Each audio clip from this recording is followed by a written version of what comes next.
Global warming سے مراد زمین کے درجہ حرارت کا بڑھنا ہے۔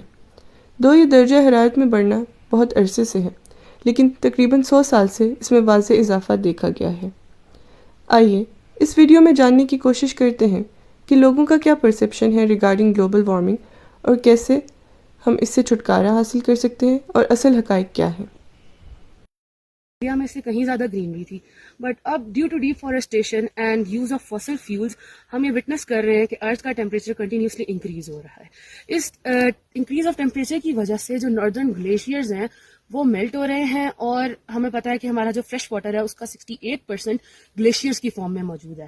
جب یہ گلیشیئرز میلٹ ہوتے ہیں تو یہ بالکل ان یوزڈ جو ہے وہ سی واٹر میں چلے جاتے ہیں، اور اس سے ہمارا فریش واٹر کا بہت زیادہ لاس ہو رہا ہے، اور ارتھ کا ٹیمپریچر بڑھنے سے گلوبل وارمنگ جسے ہم کہتے ہیں بہت ساری بایو ڈائیورسٹی لوز ہو رہی ہے، and we are facing problems in agriculture.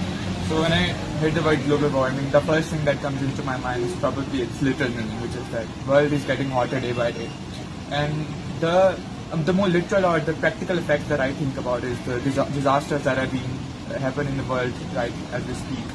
Just as it happened, the floods that occurred in Pakistan, or the rise in the level of the oceans.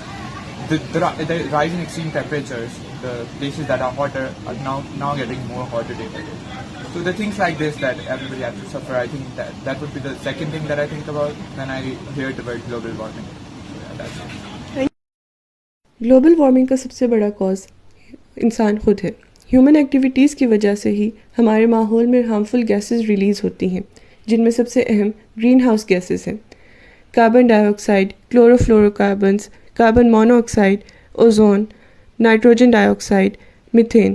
یہ ساری گیسز ارتھ کے ٹیمپریچر کو warm کرتی ہیں اور ہیٹ ٹریپ کرتی ہیں، جس کی وجہ سے ہمارا ٹیمپریچر دن بدن بڑھتا جا رہا ہے۔ اگر بات کی جائے گلوبل وارمنگ کے ایفیکٹس کی، تو اس میں گلیشیئرز کا پگھلنا، سی لیول کا رائز کرنا، سیلاب کا خطرہ، وائلڈ فائرز، ہریکینز، سخت موسموں کا آنا سب شامل ہیں، اور یہ نہ صرف انسانوں بلکہ تمام جانداروں کی صحت کے لیے اور زندگی کے لیے ایک بہت بڑا خطرہ ہے۔